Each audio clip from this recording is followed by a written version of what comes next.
हरियाणा में किसान बनाम सरकार का मुद्दा सड़क पर आ गया है। मुद्दा है न्यूनतम समर्थन मूल्य यानी कि एमएसपी। कुछ याद आ रहा है आपको कि किसान ने क्या कहा था? साल भर तक आंदोलन किस बात पर चला था?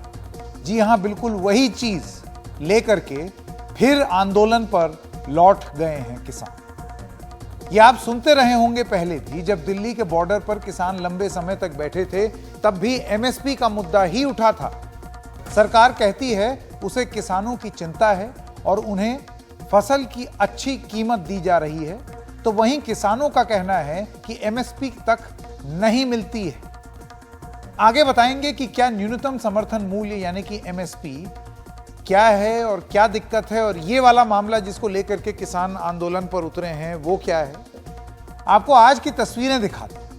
नाराज किसानों ने दिल्ली चंडीगढ़ नेशनल हाईवे को जाम कर दिया है। इससे पहले महापंचायत हुई। महापंचायत में बड़ी संख्या में लोग शामिल हुए। ये महापंचायत पीपली अनाज मंडी में हुई। किसानों ने अभी तक दो अहम मांगे सामने रखी हैं। पहला, सूरजमुखी की खरीद एमएसपी पर हो, और दूसरा, जिन किसानों को गिरफ्तार किया गया है उन्हें रिहा किया जाए। कई दौर की बातचीत के बाद भी इन मुद्दों पर सहमति नहीं बन पाई।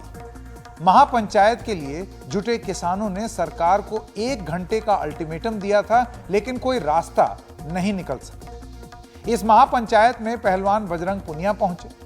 उन्होंने कहा कि सरकार को किसानों को न्यूनतम समर्थन मूल्य देना चाहिए। महापंचायत में किसान नेता राकेश टिकैत भी शामिल हुए। राकेश टिकैत ने कहा कि एमएसपी पर आंदोलन पूरे देश में चलेगा। उन्होंने कहा कि एमएसपी पर खरीद की जाए। उन्हें छोड़ दो किसानों को, इनसे बातचीत शुरू कर लो, एमएसपी पर खरीद शुरू करवा दो। दो ही तो सवाल है। आप जिस तरह से देख रहे हैं सारे किसान हाईवे पे चढ़ गए और हाईवे जाम। अब भाई पुलिस ने रोके क्यों नहीं? भाई पुलिस रोक लेती है, ये तो वहीं बैठ जाते जहां पुलिस रोकती। अब यह पुलिस ने रास्ता दिया, खोल के लगा नहीं, आगे चले जाओ, आगे चले जाओ। अब बताओ क्या करें? मुझे तो लगता है कि पुलिस अगर हाँ रोकती तो रुक जाते हम तो वहीं। अब किस तरह से ऐसे बातचीत आगे बढ़ेगी? आ जाए प्रशासन आओगा, कोई ना कोई बात करेगा। यहाँ की कमेटी से बात कर ले। सूरजमुखी 64 रुपए केजी के हिसाब से सरकार ने रेट घोषित किया, उस पर कम पे खरीद नहीं होनी चाहिए, ये इशू है। उस पर खरीद हो तो यही इशू है, और जो नेता बंद हैं उनको रिहाई करें किसानों की। महापंचायत के बाद किसान सड़कों पर निकल आए। उन्हें रोकने के लिए पुलिस ने बैरिकेड भी लगाए थे, लेकिन गुस्साए किसान नहीं रुके। ठीक उसी तरीके से जैसे पहले किसान आंदोलन हुआ था, रोकने की कोशिश की, वो रुके नहीं, मामला बैकफायर कर गया।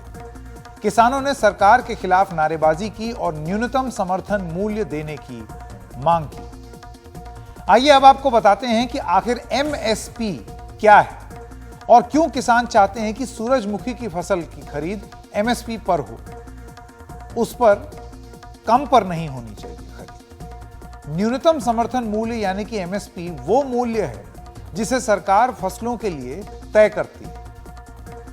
जब किसान फसल को मंडी में बेचता है तो सरकार की तरफ से तय की हुई कीमत किसानों को मिलती है। इसी को एमएसपी कहा जाता है कि इससे नीचे किसान बेचने पर मजबूर नहीं होगा। इतना तो उसको उसकी फसल के लिए पैसा मिलेगा ही मिलेगा। एमएसपी सरकार द्वारा किसानों को दिया जाने वाला एक आर्थिक भरोसा है कि आप उगाइए तो सही, लिया जाएगा उसको। अब इस एमएसपी से किसानों को फसल उगाने से पहले उसकी कीमत का अंदाजा हो जाता है कि उसे इस फसल की कितनी कीमत मिले। मांग और सप्लाई को आसान बनाने के लिए किसान के फसल के लिए न्यूनतम समर्थन मूल्य तय की जाती है, ताकि कुछ भी हो उस किसान को उस फसल के लिए कम से कम इतनी रकम तो मिलेगी ही। लेकिन हरियाणा की मंडी में सूरजमुखी इस समय मंडी में 4000 से 4800 रुपए के भाव बिक रही है। सरकार ने भावांतर योजना के तहत किसानों को प्रति क्विंटल 1000 रुपए देने का ऐलान किया। ऐसे में किसानों को प्रति क्विंटल अधिकतम 5800 रुपए मिल सकते हैं। लेकिन किसानों का कहना है कि सरकार ने सूरजमुखी की एमएसपी 6400 रुपए तय की है तो सरकार एमएसपी पर सूरजमुखी को खरीदे, उससे कम में क्यों खरीदने की बात कर रही है? दरअसल 6 जून को किसानों ने शाहबाद में नेशनल हाईवे 44 यानी कि नेशनल हाईवे 44 पर जाम लगाया था, जिसके बाद प्रशासन के लाठी चार्ज कर किसानों को वहां से खदेड़ दिया, हटा दिया कि हाईवे ब्लॉक मत कीजिए। इस दौरान कई किसानों को हिरासत में लिया गया, जिसमें किसान नेता गुरनाम सिंह चढ़ूनी भी शामिल हैं, जिन्हें कोर्ट ने 14 दिन की न्यायिक हिरासत में भी भेज दिया है। अब किसान मांग कर रहे हैं कि जिन किसान नेताओं को गिरफ्तार किया गया है उन्हें रिहा किया जाए। जब इस मुद्दे पर सरकार से पूछा गया कि क्या उनका वर्जन है, वो क्या कहते हैं, तो हरियाणा के मुख्यमंत्री मनोहर लाल खट्टर ने यह कहा कि सूरजमुखी किसानों के लिए सरकार सकारात्मक निर्णय लेगी, बाजार मूल्य के बारे में अध्ययन चल रहा है और एक बार यह प्रक्रिया पूरी हो जाने के बाद हम महत्वपूर्ण घोषणा करेंगे। मुख्यमंत्री मनोहर लाल खट्टर का यह कहना है कि हरियाणा में सूरजमुखी की खरीद 4,800 रुपए प्रति क्विंटल है, जबकि पंजाब में 4,000 और 4,200 रुपए क्विंटल में खरीद हो रही है। इसीलिए हमें संदेह है कि पंजाब से भी हमारी मंडियों में फसल आ सकती है। हरियाणा सरकार कह रही है कि उन्हें दूसरे राज्यों में उनकी मंडियों में फसल आने की आशंका है, इसलिए वो संभल कर चल रहे हैं कि कहीं ऐसा ना हो कि यहां एमएसपी उनके हिसाब से थोड़ी सी ज्यादा है तो सब किसान इधर उधर से हरियाणा में ही आकर के अपनी फसल बेचते। लेकिन किसान कह रहे हैं कि उन्हें न्यूनतम समर्थन मूल्य नहीं मिलने से हर क्विंटल फसल पर नुकसान हो रहा है और इसीलिए वो लंबे समय से सरकार से मांग कर रहे हैं कि सूरजमुखी की फसल की खरीद सही तरीके से की जाए, एमएसपी जो निर्धारित हुई उस पर। दोनों तरफ की अपनी अपनी दलीलें हैं, लेकिन बातचीत से कोई रास्ता फिलहाल अभी तक निकलता हुआ दिखाई नहीं दे रहा है। नतीजा, किसान आंदोलन कर रहे हैं। आइए अब आपको सुनाते हैं कि कृषि अर्थशास्त्री देवेंद्र शर्मा का इस पूरे मसले पर क्या कहना है। हमें जानना ये बहुत जरूरी है कि भाई पूरा जो इकोनॉमिक डिजाइन है, चाहे वो ग्लोबली है चाहे वो नेशनली है, कोशिश ये है कि एग्रीकल्चर को सेक्रीफाइस किया जाए for the sake of the industry. और यही एक कारण है कि लगातार हम देखते हैं कि किसानों को सड़कों पर उतरना पड़ता है ये मांगने के लिए कि उनको उनका हक मिले। हक क्या है? वो चाहते हैं कि उनको उस जो कीमत और जो क्रॉप को प्रोड्यूस करते हैं उसको सही दाम मिले, उसका सही कीमत मिले। इसमें क्या गलत है? क्या कारण है कि किसानों को हर बार सड़क पर आना पड़ता है, लाठियां खानी पड़ती हैं, प्रोटेस्ट करने पड़ते हैं? मैंने कभी कॉर्पोरेट को नहीं देखा कभी सड़कों पर आते हुए। क्या कारण है? उनके राइट ऑफ आराम से हो जाते हैं, लाखों लाखों करोड़ों के राइट ऑफ हो जाते हैं। आज भी देखिए रिजर्व बैंक ऑफ इंडिया ने एक कॉम्प्रोमाइज फॉर्मूला दिया है विलफुल डिफॉल्टर्स के लिए, जिनके पास पैसा है जो पैसा नहीं देना चाहते।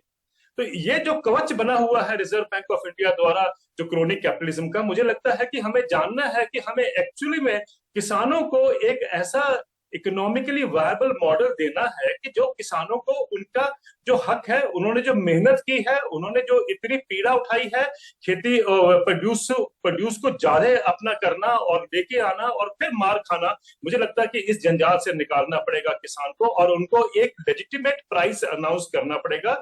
एक गारंटीड इनकम किसान को देने की जरूरत है। यानी कहने का मतलब यह है कि एक जब हर एक प्रोडक्ट जो मार्केट में आता है उसके ऊपर दाम लिखा होता है, तो क्या कारण है कि जो एग्रीकल्चर का प्रोडक्ट मार्केट में आता है या प्रोड्यूस मार्केट में आती है उसके ऊपर कोई दाम नहीं होता?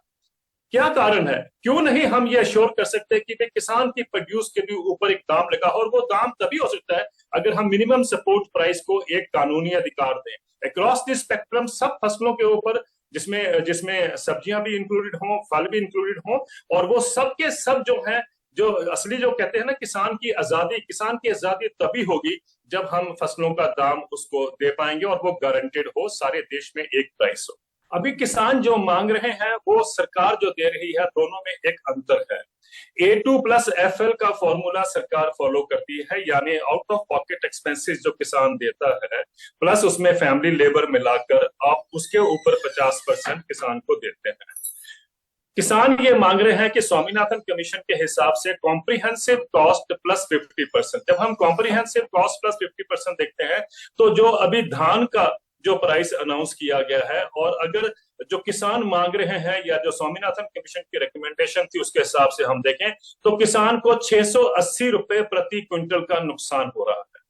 ये बहुत बड़ा नुकसान है। किसान मांगते हैं कि कॉम्प्रिहेंसिव कॉस्ट प्लस 50% उनको दिया जाए। दूसरी बात हम ये भी देखें, अभी सिर्फ 14% किसान हैं देश में जिनसे खरीद होती है, जिनसे प्रोक्योरमेंट होती है।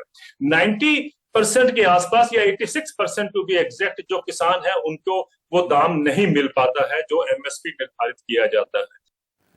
देवेंद्र शर्मा जो कृषि अर्थशास्त्री हैं वो एक बहुत महत्वपूर्ण मुद्दा उठा रहे हैं। उनका ये कहना है कि बहुत सारे ऐसे किसान हैं, अव्वल तो उनको एमएसपी नहीं मिल रही, और दूसरी बात यह है कि बहुत सारे ऐसे किसान हैं जो कि इस एमएसपी के दायरे से ही बाहर है और बहुत बड़ी आबादी है। इन्हीं सब चीजों को लेकर के किसान आंदोलन हुआ था, साल भर से ज्यादा चला। कृषि कानून के बारे में भी बात थी, वो वापस ले लिए गए, लेकिन एमएसपी पर एक आश्वासन दिया था। आज फिर ये किसान सड़कों पर हैं इसी एमएसपी को लेकर के। लेकिन भारतीय जनता पार्टी हरियाणा की, क्योंकि ये खास तौर से बात हरियाणा के किसानों की हो रही है, उनका क्या कहना है? तो बीजेपी हरियाणा के नेता हैं सुरेंद्र हुड्डा, वो क्या कहते हैं, आइए उनकी बात भी सुनिए। राजनीतिक लोगों की गलत मंशा जो है उसका ये प्रारूप है। ये इस समय जो मुद्दा है वह है सूरजमुखी का। सूरजमुखी का हरियाणा में जो इस समय भाव मिल रहा है 5,850 रुपये। 4,850 पे हरियाणा की जो एजेंसी है हैफेड वो इसको खरीद रही है, और मुख्यमंत्री जी ने 10 तारीख को 2 दिन पहले ही भाव अंतर भरपाई योजना के तहत 1,000 रुपया पर क्विंटल और दिया। इस हिसाब से 5,850 रुपए के भाव से हरियाणा में इसकी खरीद हो रही है। वहीं पंजाब जो हमारे साथ लगता है, इस एरिया का बिल्कुल साथ लगता हुआ है, वहां पर इसकी खरीदी 3,500 रुपए से लेके 4,200 रुपए तक हो गई है। यह आंदोलन हरियाणा की बजाय पंजाब में होना चाहिए। किसान नेताओं, जो किसान नेता हैं कई, इसमें राजनीतिक एजेंडे पे चल के भोले भाले किसानों को बरगला के सड़क पे ला रहे हैं, सड़क को जाम करा रहे हैं, हाईवे को जाम करा रहे हैं। जाम कोई इसका सोल्यूशन नहीं है। जाम से पूरा उत्तर भारत कट जाता है। बीमार आदमी, कहीं कॉलेज में जाने वाला, कहीं कोर्ट में जाने वाला, कहीं जॉब पे जाने वाला, प्रत्येक अन्य अन्य प्रकार के लोगों के काम होते हैं, वे बाधित होते हैं, और इसके जिम्मेदार है वह गलत राजनीतिक मंशा करने वाले लोग जो इन किसान नेताओं को भड़काकर, फुसलाकर और इन हमारे भोले भाले किसानों को फुसलाकर सड़क पे लेके आते हैं। प्रदर्शन एक अलग चीज है, किसानों की समस्या एक अलग चीज है। किसान हमारी आत्मा है, किसान हमारे सिस्टम की रीढ़ है। किसानों की सरकार है, किसानों के लिए सरकार है, मजदूरों के लिए सरकार। किसानों के साथ हमारी सरकार खड़ी है, इसीलिए हमारी एजेंसी आगे आई। जबकि हमारा इस समय इस फसल की एमएसपी खरीद घोषित नहीं की गई थी, हमारी एजेंसी सामने आई मुख्यमंत्री जी के एफर्ट से, प्रदेश अध्यक्ष धनखड़ जी के एफर्ट से, और फिर हमारी हैफेड ने इसको 4850 में खरीदा। और आप ये देखिए कि जब हैफेड एजेंसी ने 4,850 में खरीदा तो प्राइवेट प्लेयर ने आके 4,900 में इसकी बोली थी। तो ये रेट बढ़ रहा है, आगे जाएगा। और 1,000 रुपया भावांतर भरपाई योजना के तहत मुख्यमंत्री जी ने 10 तारीख को ही डाला है, तो रेट ये जाके 4,850 हो चुका है। ये बात कि किसान वापस सड़कों पर आ गए, ये साबित करता है कि शायद जो बातचीत होनी चाहिए, बंद दरवाजों के पीछे होनी चाहिए थी, किसान से सलाह मशवरा करके होनी चाहिए थी, वो नहीं हुई। आंदोलन एक बार फिर से छिड़ गया है। अब क्या इसका हल जल्दी से निकलेगा, आसानी से निकलेगा, बैठ करके बातचीत से निकलेगा, या फिर हम वो दौर देखेंगे जब तमाम बातें बोली जाएंगी और उसके बाद किसानों को या किसान के एक वर्ग को बदनाम करने की बात की जाएगी, और वहीं तमाम बातें ऐसी भी बोली जाएंगी कि कुछ लोग बरगला रहे हैं, जैसे कि अभी आपने सुना हुड्डा साहब कह रहे हैं। इसका जो सॉल्यूशन है, समाधान है, वो क्या आरोप और प्रत्यारोप से निकलेगा या बातचीत से निकलेगा? ये एक बड़ा सवाल है। किसान आंदोलन पर दोबारा